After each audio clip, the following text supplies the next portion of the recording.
আচ্ছা, আমি আজকে আলোচনা করব একটা ইংলিশ পয়েন্ট নিয়ে। ইংলিশ পয়েন্টের নাম হচ্ছে দ্য কেওস। দ্য কেওস মানে কি? বিশৃঙ্খলা। কিসের বিশৃঙ্খলা? ইংলিশ প্রনাউন্সিয়েশনের বিশৃঙ্খলা অথবা ইংলিশ স্পেলিং এর বিশৃঙ্খলা। স্পেলিং একরকম, আবার দেখা যাচ্ছে সাউন্ডটা ডিফারেন্ট, অথবা স্পেলিং আছে একরকম, আবার আমরা প্রনাউন্সিয়েশনটা করছি অন্যরকম। হ্যাঁ, এই জন্য যারা নেটিভ স্পিকার আছেন, আমরা যেহেতু ইংলিশটা আমাদের জন্য সেকেন্ড ল্যাঙ্গুয়েজ, এই জন্য আমরা অনেক সময় সেকেন্ড ল্যাঙ্গুয়েজের হওয়ার কারণে আমরা সঠিক উচ্চারণটা করতে পারি না। তো আজকে আমি তোমাদেরকে একটু দেখাবো এই কবিতার মূল বিষয়টা কি আসলে। কবিতার নাম কি হচ্ছে দ্য কেওস। লিখেছেন কে? Who wrote the poem? Gerard Nolst Trenité wrote the poem. আমরা জানি সেটা। এই পয়েন্টস কি ডিসকাস করেছে?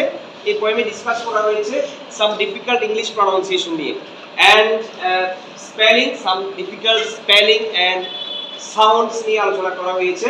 তার মানে হচ্ছে এটার মূল থিম হচ্ছে কি? হ্যাঁ, the main theme of this poem is to discuss some difficult English pronunciation and spelling. Got it? বুঝেছো সবাই?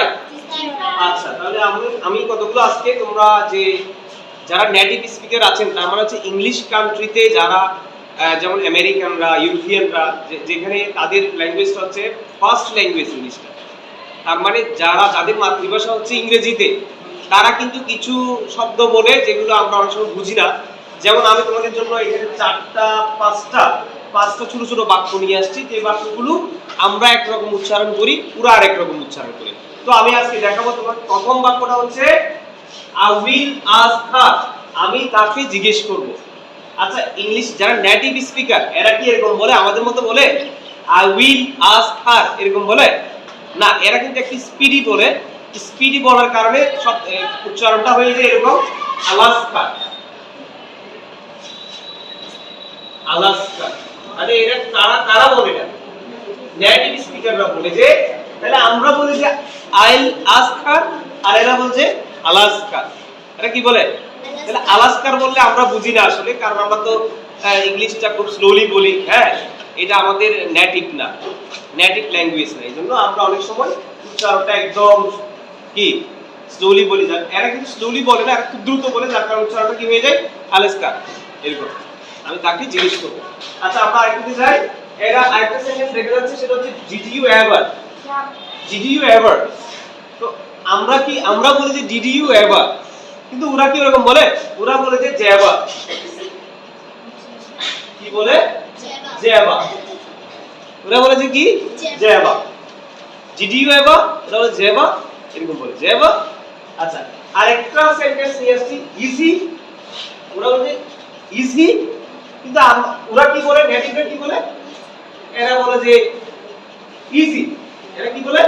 Easy. I Z I, easy. তারপর আরেকটা সেন্টেন্স দেখো, why did you lie? তুমি কেন মিথ্যা বলেছো? why did you lie? আমরা বলি যে why did you lie, কিন্তু ইংলিশটা কি বলে? why July। কি বলে? why July। কিসের মধ্যে কি? হ্যাঁ, তাহলে নেটিভরা কি বলে? why July। আর আমরা বলি যে why did you lie। তার মানে আমরা একটু স্লোলি বলি, আর ওটা স্পিডি বলার কারণে প্রনাউন্সিয়েশনটা একটু ডিফারেন্ট হয়ে যায়। তাই সেটা হচ্ছে কি, যেমন why did you lie, ওরা নেটিভরা বলবে যে why July, why July এরকম বলে। আচ্ছা, আরেকটা দেখাই, সেটা হচ্ছে come here, come here। আমরা বলি না come here, এদিকে আসো, come here এদিকে আসো, কিন্তু ইংলিশটা কিভাবে বলবে? ইংলিশটা তাদের স্পিডি প্রনাউন্সিয়েশনের কারণে সেটা উচ্চারণটা একটু ডিফারেন্ট শোনায়, সাউন্ড একটু ডিফারেন্ট হয়। সেটা হচ্ছে কি come here। কি বলে? come here এরকম, come here। তার মানে আমরা বলি যে come here, ওরা বলে যে come here। ওরা কি বলে? come here। তার মানে হচ্ছে আজকে পয়েন্ট যেটা, এইজন্য এটা একটা কেওস। এইজন্য বলা হচ্ছে এই যে ইংলিশ প্রনাউন্সিয়েশনে নেটিভরা একরকম বলে, আমরা একরকম বলি, তো এইজন্য একটা কেওস তৈরি হয়। কি তৈরি হয়? কেওস। তার মানে বাংলা অর্থ কি কেওসের? একটা বিশৃঙ্খলা তৈরি হয়, একটা কনফিউজিং সিচুয়েশন তৈরি হয় যখন আমরা ইংলিশ স্পিকিং অথবা ইংলিশ প্রনাউন্সিয়েশনটা করি আর কি। হ্যাঁ, এইরকম এই যে কনফিউজিং হয়ে যায়, এই কনফিউজিং বিষয় নিয়ে একটা কবিতা লিখেছেন গেরার্ড লস ডিনাইট নামের এই যিনি লিটারিস্ট, উনি কিন্তু এই কবিতাটা লিখেছেন, খুব ভালো লিখেছেন তোমাদের জন্য। আশা করি তোমরা বুঝতে পেরেছো তো এই কবিতা থেকে কিছু কোয়েশ্চেন আনসার আসবে যেগুলো আমি আলোচনা করব। অলরেডি আমি তোমাদের লিখেও দিয়েছি গত ক্লাসে, কোয়েশ্চেন যেগুলো ইম্পর্টেন্ট কোয়েশ্চেন আসবে এগুলো আনসার সহ তোমাদেরকে লিখে দিয়েছি, আমি আনসার শিট প্রদান করেছি তোমাদেরকে। তোমরা এখান থেকে দেখে এখান থেকে 10টা কোয়েশ্চেন বের করবা। অলরেডি আমি তোমাদেরকে দিয়ে দিয়েছি বের করে শিটটা। এখন তোমাদের কাজ হচ্ছে বাড়িতে এই কোয়েশ্চেন আনসারগুলো মুখস্থ করা। শুধু মুখস্থ করা না, পরীক্ষার জন্য মুখস্থ করবে ঠিক আছে, কিন্তু আসলে জিনিসটা বোঝার জন্য আমি এগুলো নিয়ে আসছি। তার মানে এই যে এই নেটিভরা একরকম বলে, নেটিভরা এটা হচ্ছে আমরা বলি আলউইল আস্কা আলাস্কা, ডিড ইউ এভার, জে ever, is he, why did you lie, why July, come here, is he, তাহলে দেখছো এই যে আমাদের সাথে তাদের যে একটা পার্থক্য, ডিফারেন্সিয়েট, তাদের সাথে যে আমাদের একটা ডিফারেন্স, এটা তোমরা বুঝতে পেরেছো?